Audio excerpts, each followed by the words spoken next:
Since its existence, the Great Wall of China, or in Mandarin, Wanli Changcheng, has been the subject of thousands of stories.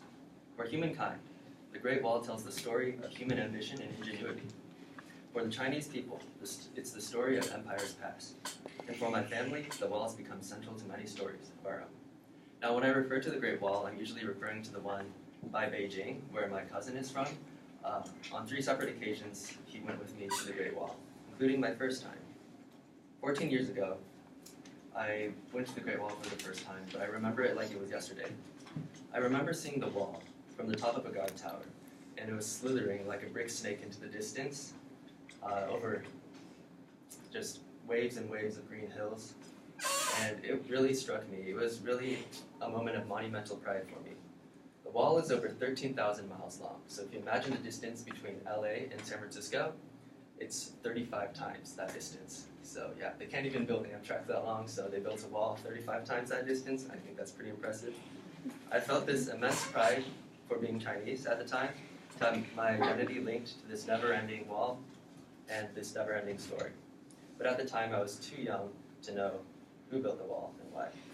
Because 8 years later, during my angsty teen years, I saw the wall on a train going north from Beijing. My mom explained the story of the Great Wall for the first time, the history of the Great Wall. It began construction in 300 BC under a tyrannical emperor, and it was built on the backs of hundreds of slaves, criminals, and forced laborers. I learned this while I was having doubts about my cultural identity at the time. Though the wall is aesthetically pleasing, it was burdened by the story of an empire that was cruel, isolated, and not free. And we learned in school that America was founded on the promise of freedom and openness. So at the time, I was like weighing my 2 options. I definitely wanted to identify as an American and not Chinese. But it wasn't until my 3rd visit that I reconciled this conflict. Last summer, I went to the Great Wall again with my cousin, but this time it was in this off-the-beaten-path, non-touristy way. I signed up for this sketchy tour group online, and they picked us up in a Volkswagen and drove us into the middle of nowhere, where we went to this part of the Great Wall, which is extremely remote and not renovated. All the mortar has worn out, and there's ivy growing on the side, as you can see.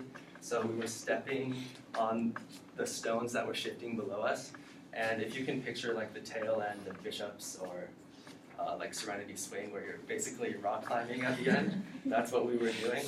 And while we were rock climbing, we created a mini rock-a-lanche by kicking down some bricks on the Great Wall, and then we were like, hold up. This is a 23-century-old artifact that we are destroying.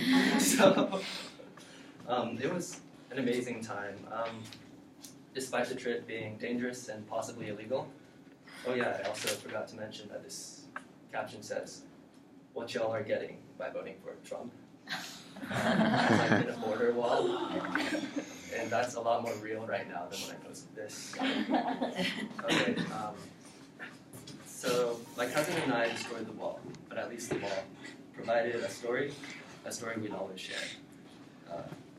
My meditations while walking on that wall helped me realize that, yeah, I'm proud to be American, but I'm proud to be Chinese too. The Great Wall of China is a monumental historical artifact and the source of many stories. Though it is by no means an artifact few people know about, it is a personal one to me and my family in Beijing.